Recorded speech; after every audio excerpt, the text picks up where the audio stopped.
So speaking of exit interviews, Steelers corner Ahkello Witherspoon, who actually came on very, very strong at the end of the season. I remember talking with our man, Jose Sanchez from the 49ers SI site, right whenever he was acquired, and not very Good great day. things were said about him, but we were told it all depends. If he goes out there and he wants to play like a starting corner, he can play like a starting corner. And no, I think we saw a little bit of that trailing towards the end of the season.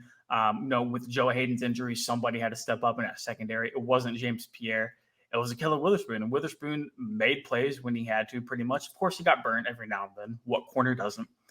But Witherspoon has now put himself in a position to where, one, Steeler fans want him back next year.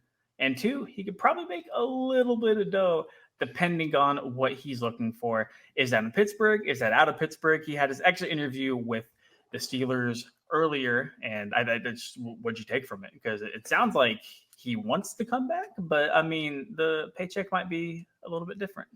Yeah, I think that it's very open right now, and I think he understands that it's very open right now. It was a feel that he would like to stay with the Pittsburgh Steelers if the opportunity is here for him. He doesn't want to stay with the Pittsburgh Steelers if he's going to be a backup. He also doesn't want to go somewhere else where he's probably going to be a backup. But I feel like he's got enough confidence in himself to be a starting cornerback if he has to compete. And I think that's where the divide comes in right now. Truthfully, Ahkello played himself out of Pittsburgh. Now the Steelers have to bring him back into Pittsburgh because somebody out there is going to be like, okay, this guy could be a starting cornerback or at least an option for a starting cornerback.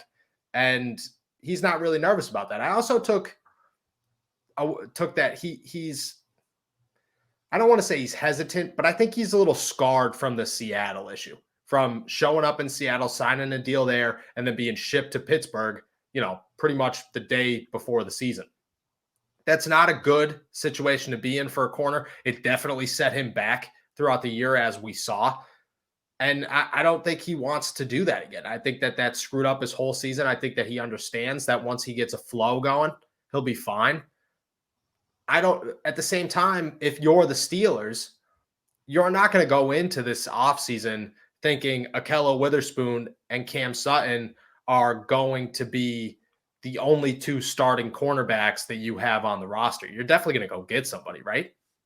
Oh, you have to, whether it be through free agency or the NFL draft. And one thing I did also want to bring up as well is the Steelers were working with like a patch secondary, I guess is what you can call it.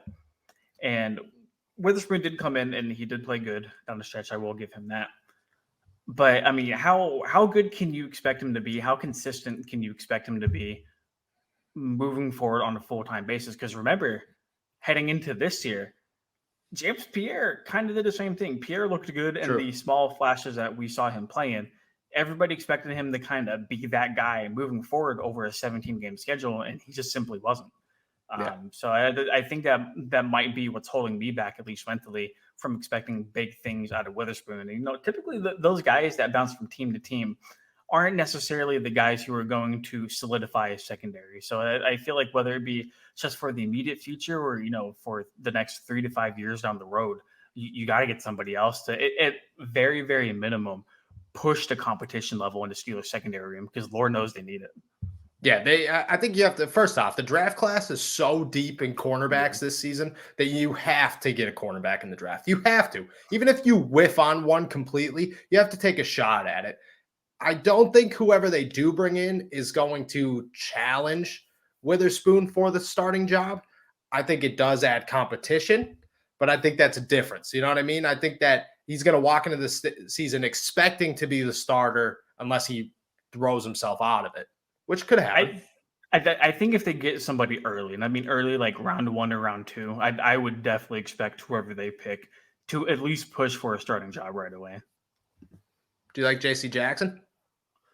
Jackson's good. I think it'll depend on how much money he would want. But one thing I am seeing a lot is, at least on Steelers Twitter, a lot of people talking about the cap space that the Steelers have and how it's basically a unprecedented amount.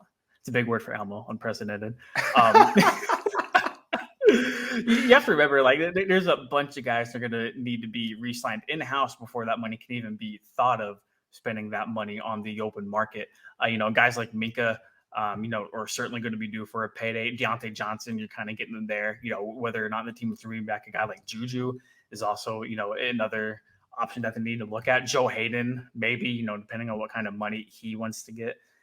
Maybe. There's a lot of guys the Steelers would probably prefer to kind of take care of business inside of their own walls before they go out and venture to other pieces. But no, I definitely agree. If you're going to spend money on any position group, it's got to be either the secondary or the offensive line moving forward.